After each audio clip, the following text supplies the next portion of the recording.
Salut à toi, j'espère que tu vas bien. Aujourd'hui, on va parler d'un muscle qui est beaucoup trop souvent laissé de côté. On va parler du moyen fessier.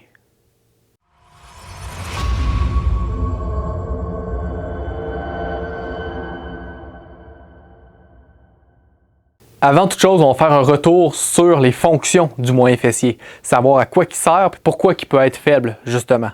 C'est un des muscles principaux stabilisateurs du bassin.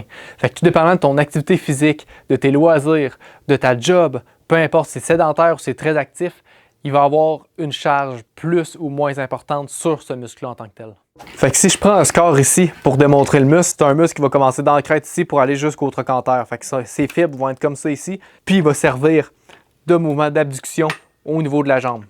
Mais le mouvement, c'est pas vraiment sa force à lui. Je l'ai dit, c'est un muscle de stabilisation. Fait que plutôt que faire des mouvements au niveau de la jambe, il va plutôt venir me stabiliser le bassin, tirer le bassin d'un bord ou de l'autre pour pas que ça bouge. Ce que ça veut dire ça, en fait, c'est que si j'ai mon muscle qui n'est pas assez fort, la hanche va tomber, tomber, tomber. À chaque pas de course que je fais, à chaque fois que je vais essayer de faire un lift, que je vais faire du squat, dans le bas de mon squat, ma hanche va partir. Peu importe c'est quoi la situation, il y a quelque chose qui n'ira pas à ce niveau-là. C'est sûr que je vais avoir un problème qui va déclencher au niveau de la hanche, du genou ou du pied. Principalement, c'est les trois endroits où est-ce que ça peut se refléter, mais ça pourrait être n'importe où dans ton corps. Fait que c'est quelque chose qui est super important et ça peut t'économiser beaucoup de problèmes. Fait que tu peux facilement voir comment une faiblesse du moyen fessier pourrait te donner mal au dos. Si j'ai toujours la hanche qui part du même côté, à un moment donné, ça se peut que j'aie trop de contraction d'un bord ou trop d'étirement de l'autre puis que mon dos soit plus capable de compenser.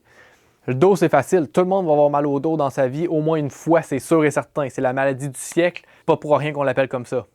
Si on creuse un peu plus loin, par contre, c'est là que tu vas voir que c'est pas juste le dos le problème. Parce que si j'ai ma hanche qui tombe d'un côté, fait que par exemple, que je suis un coureur, fait que je vais courir, j'ai un muscle fessier trop faible ici, à chaque pas de course, ma hanche tombe. Ce que ça va faire, c'est que mon côté trop faible, évidemment, va tomber. Mais si on regarde le reste de mon corps, j'ai un pied ici qui est affaissé à gauche, côté opposé. J'ai un talon qui est pronateur, j'ai mon mollet qui est étiré au complet, j'ai mon genou qui va pas bien, il est en valgus vers l'intérieur. De l'autre côté, c'est le contraire, tout le monde est poussé à l'extérieur. Fait encore une fois, ma cheville et mon genou ne peuvent pas aller bien si je suis désaxé comme ça. J'ai aussi dit que ça pouvait se répercuter partout dans le corps. Fait comment que ça se ramasse jusque dans le haut du corps maintenant?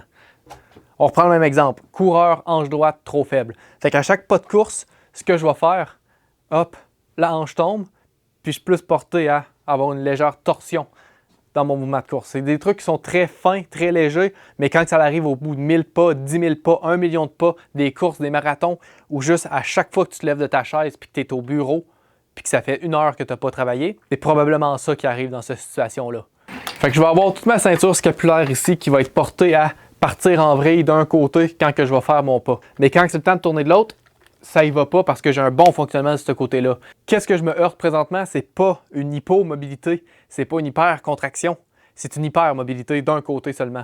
Fait que j'ai un côté que les vertèbres vont être beaucoup plus amenées à travailler, tandis que l'autre, c'est bloqué. Le clash de ces deux zones-là peut créer des tensions musculaires et des douleurs par la suite. Ce que je te conseille, c'est de faire des mouvements ciblés, des trucs qui vont être précis sur la partie que tu veux travailler pour la renforcer.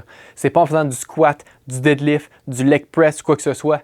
Tu as beau squatter 300-400 livres, c'est super, mais ça se peut que ton moyen fessier soit quand même faible parce que je l'ai dit tantôt, c'est pas un mouvement de poussée qu'il va faire, c'est un mouvement de stabilisation, puis c'est un mouvement d'abduction. C'est le temps que tu commences à le travailler spécifiquement. Fait que déjà, premier test que je te conseille de faire pour t'assurer si tu as une grosse faiblesse ou pas. En position debout, tu vas mettre les doigts sur les petites épines qui sont là ici, sur les petites bosses, pour pouvoir sentir tes hanches, puis tu vas lever une jambe seulement.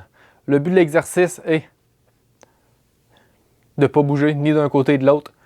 Puis si j'arrive et que je fais ça ici et hop, je perds l'équilibre ou le niveau des hanches bouge, c'est là que je ne suis pas correct. Mes tests que je vais te proposer, c'est un test qui va être à faire au sol, puis c'est un test de maintien. Je vais me coucher sur le côté. Ma main qui est au sol va être derrière ma tête, puis je veux que mon corps soit le plus droit possible. Fait que j'ai pas le bassin ou une épaule qui part. Ma jambe vers le ciel va être étirée au complet et derrière mon corps. Si je suis en avant, je suis dans mon quadriceps, c'est pas bon. Je veux qu'il soit en arrière, puis je vais pointer mes orteils, mon genou vers le bas. Un coup que j'ai ma position, je vais lever la jambe le plus haut possible. Plus haut, plus haut, plus haut, plus haut, plus haut. puis je vais sentir une contraction qui est sur le côté de la fesse. Fait que si je respecte ma contrainte, puis ici je vais lutter, force, puis je vais essayer de garder ça pour un 60 secondes. Si t'es pas capable de faire 1 minute consécutive, t'as un muscle du moyen fessier qui est trop faible. Fait que dans 80% des cas, minimum, mon moyen fessier va être trop faible.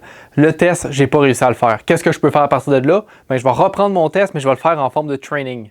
J'essaye de faire une série de 60 secondes, la jambe le plus haut possible en respectant les contraintes que j'ai indiquées, une fois par training par jour. Ensuite de ça serait de regarder tes exercices. Est-ce que tu fais bien tes exercices? Puis dans ton exercice, est-ce que tu as une stabilité qui est parfaite ou pas? Souvent, ce qu'on va voir, c'est au squat, les gens vont faire un squat, puis rendu en bas, hop, la fesse part un peu, ou carrément qu'ils se déplacent sur le côté, puis là, c'est dur parce qu'il faut que tu compenses plus d'un côté ou que l'autre. Fait que ce soit du pistol squat que tu vas faire à une jambe seulement, jambe dans les airs, pour tester ta stabilité de bas en haut, des deux côtés évidemment, ou que ce soit des lunges bulgares pour travailler un côté puis travailler ta stabilité. Faut que tu commences à intégrer ce genre d'exercice-là dans ton training. Ou sinon, essaie de compenser en rajoutant un exercice pour focusser ton moyen fessier. Mais il faut absolument que tu fasses quelque chose pour ne pas le laisser de côté.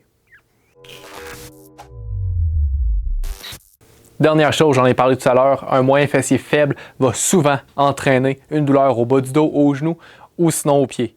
Fait que je peux pas te laisser de même, il faut que je te donne quelque chose pour essayer de te débarrasser de ça si c'est ton cas déjà.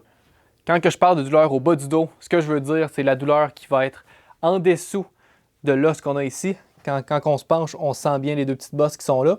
C'est une douleur qui va être juste en dessous de cette crête-là ici, qu'on penserait que c'est une douleur au niveau du dos, mais que finalement c'est une douleur au niveau des muscles fessiers.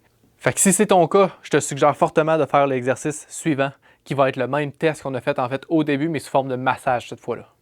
Le but va être vraiment de me travailler un trigger point, fait que je vais me faire un exercice en mouvement en essayant de mettre un peu de pression pour défaire le nœud qui va être à cette place-là.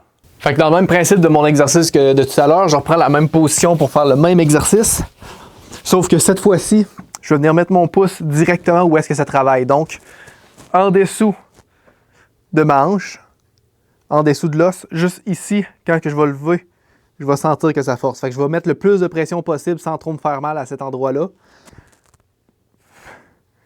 en faisant mon exercice. Donc, je vais commencer la jambe dans les airs, puis je m'en vais le genou vers le genou opposé. Un peu passé. Je longe ma jambe pour tourner en position initiale, puis je la monte. Genou sur genou. Étendre la jambe et la lever. Genou sur genou, étendre la jambe et la lever. Je te le dis tout de suite, c'est pas quelque chose qui va te servir à long terme. C'est quelque chose qui va être efficace, mais à court terme. Il faut absolument que tu travailles sur ton débalancement, sinon tu ne régleras pas le problème. Et d'ici la prochaine vidéo, si tu as besoin d'un training fait par rapport à l'anatomie, par rapport aux objectifs que tu vas aller chercher, quelque chose qui va respecter ton corps, ton horaire du temps, puis qui va pouvoir te permettre d'aller chercher quelque chose de plus safe et plus simple plus vite, contacte-moi, ça va me faire plaisir de t'aider. Gap Petit Gros, gappetitgros.com ou Gap Petit Gros sur YouTube, Facebook et Instagram. Et en rendez-vous en bureau. Allez, ciao à la prochaine vidéo.